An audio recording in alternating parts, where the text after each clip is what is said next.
Καλημέρα και καλή εβδομάδα!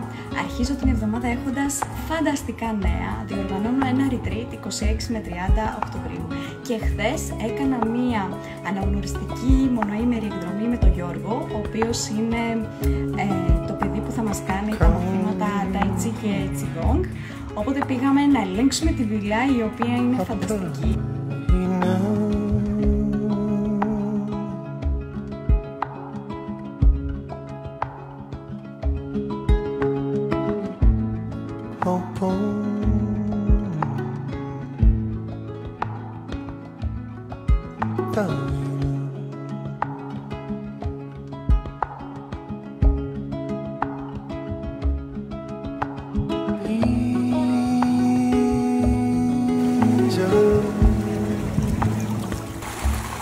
So